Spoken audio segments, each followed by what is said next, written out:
오늘 우리는 마태아 축일에 마태아 사도의 선출과 예수님의 사랑 계명을 통해서 오늘날 우리가 부활의 증인으로 산다라고 하는 것은 어떤 의미가 있을까 함께 좀 생각해 보고자 합니다.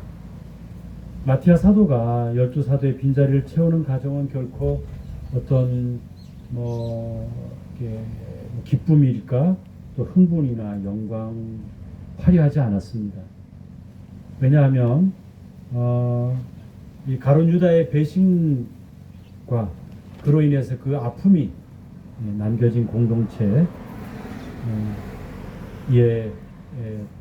불리움을 받기 때문이죠. 아무리 좋게 생각한다 하더라도 그 가룟 유다와 또 끊임없이 비교될 수밖에 없는 부담스러운 자리에 부름을 받았기 때문입니다. 아마 이것은 여러분들도 이런 경우들이 좀 있을 거예요. 여러분들의 그 지금까지 삶 속에서도 누군가의 빈자리를 채워야 할 때가 있었을 겁니다. 또 앞으로도 있을지 모르겠어요. 전임자, 특히 근데 전임자의 실수나 공동체의 상처를 떠안아야 하는 자리는 두렵고 무겁게만 느껴집니다. 저희 신부들도 마찬가지예요. 만일에 우리가 어떤 사도직에 파견 받을 때 그 앞에 전임자가 정말 영성적으로 대단히 뛰어났던 분이야. 예를 들면 우리 황태종 신부님인가요? 아니야. 청국장 신부님이 누구죠? 황창현 신부님. 황창현 신부님. 황창현 신부님은 정말 우리 슈퍼스타네요. 그죠? 인터넷에서도 아주 유명하시고 말씀도 잘하시고 진지하기도 하고 웃기기도 하고 들었다 놨다 하는데, 이분이 만약에 있었던 성당에 제가 후임자로 간다고 생각해 보세요. 그럼 얼마나 제가 부담을 느끼겠어요? 느끼겠습니까? 안 느끼겠어요? 당연히 느끼겠죠. 왜냐면 내가 저 사람 이렇게 해놓은 공동체인데 과연 내가 잘할 수 있을까? 이런 부담을 당연히 느끼거든요. 그리고 또 어떤 반대로 상처 입은 공동체를 간다면 마찬가지야. 내가 어떤 분자의 선임자로 인해서 상처받은 공동체인데 내가 그걸 어떻게 형제 자매들 이 공동체의 치유를 위해서 아니면 내가 이분들 어떻게 위로해 줄 수 있을까? 해줘야 되는데 이런 강박적인 생각을 안 해야 할 수 없거든요. 그것이 저희들이 또 마찬가지입니다. 하지만 여러분들 부활의 증인 된다고 하는 것은 무엇일까요? 자신의 능력으로 그 자리를 빛내는 사람이 아닙니다. 또 자신의 능력으로 그 자리에 가는 게 아니죠. 우리 신앙인들의 입장에서는 마태아의 자격은 13번째 자격이 뭐예요? 세례자 요한 때부터 승천까지 우리와 함께한 사람이에요. 그 중에서 뽑았거든요. 그러니까 이 예수님의 증인이 된다는 거, 부활의 증인은 예수님과 함께한 그 시간, 힘이에요.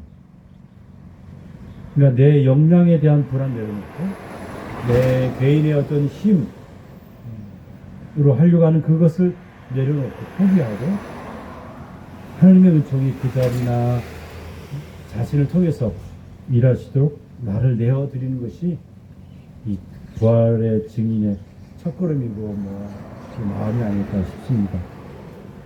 오늘 복음에서 예수께서는 우리를 더 이상 종이로 부르지 않고 친구라고 부르겠다고 하셨습니다. 너무나 잘 알고 있는 이야기죠. 종은 주인의 뜻을 몰라도 복종해야 되는 사람이죠. 하지만 친구는 마음을 나눕니다. 그러므로 오늘날 부활의 증인이 된다라고 하는 것은 단순한 교리를 얼마나 잘 또 얼마나 많이 가르치고 전하는 사람은 아닌 것 같습니다.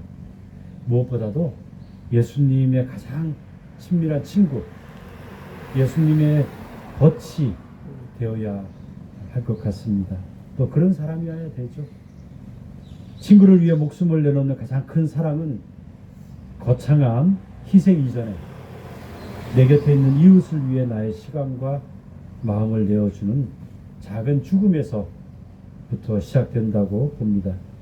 내가 주님의 사랑 안에 머물 때, 예수님의 법치 되었을 때 그 기쁨이 어떻습니까? 그 기쁨은 정말 이루 말할 수 없을 것 같아요. 그 기쁨은 자연스럽게 배어 나오게 되어 있습니다. 그리고 또 주변을 밝힙니다. 주변에서도 그 기쁨을 보고 저 사람으로 인해서 예수님의 현존, 하느님의 사랑을 체험을 하게 됩니다. 그것이 바로 부활의 증인으로 살아가는 거겠죠. 또 부활의 증인이 되는 거라 생각합니다. 좀 더 구체적으로 얘기한다면 오늘날 우리가 부활의 증인이 된다고 하는 것은 아마도 상처받은 기억의 치유자인 것 같습니다. 가룟 유다의 배신으로 깨진 그 공동체에 마태아가 들어가 다시 열두를 완성했듯이 갈등과 분열이 있는 곳에 화해의 도구가 되는 거죠. 이곳에 있는 여러분이나 또 이곳에서 활동하는 활동가들, 또 강정의 주민들이 이 강정에서 자연이 파괴되어지고 하느님의 창조물이 깨어져 나갈 때 또 이 강정 해적기지 찬 건설의 찬반으로 갈라진 이 공동체에 우리가 화해의 도구로 이 상처를 기억하고 살아내야 되는 사실 이런 의무도 우리에게 있습니다. 그리고 또 이 제주이기 때문에 우리가 아직도 진행 중인 이 4.3에 대한 기억들, 또 4.13, 4.16의 그 사건의 기록자로서 또 12.3 내란의 이 아픔도 있습니다, 우리한테. 이것을 기억하면서 살아가는 이 평화의 도구가 되어야 될 것 같습니다. 두 번째로 할까요? 일상의 그냥 동반자입니다. 일상의 동반자. 예수님께서 인간의 유연함 속에 창조주께서 무한하신 분이 유한한 인간의 삶 속으로 들어오셨듯이 우리도 이 고통받는 이들 곁에 그냥 사는 거예요. 뭘 많이 가르쳐주고 이래라 저래라 옳고 그르고 틀렸다 이름 네임링이라고 하죠. 이런 것을 붙이기보다는 그냥 사는 거예요.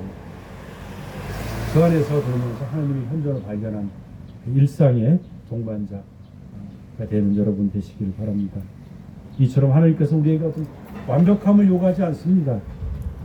다만 예수님의 순환과 부활을 목격한 마태아처럼 우리 삶의 굴곡진 순간마다 함께해 주신 하느님의 손길을 기억하고 하나님께서 내게 베풀어 주신 그 은총들, 그 기쁨을 기억하고 잊지 않고 살아낼 때 주위 사람들은요, 정말 예수님 부활하셨구나, 예수님 살아계시는구나, 하느님이 계시는구나 라고 우리 보고 찬양, 찬미, 영광을 돌릴 것입니다.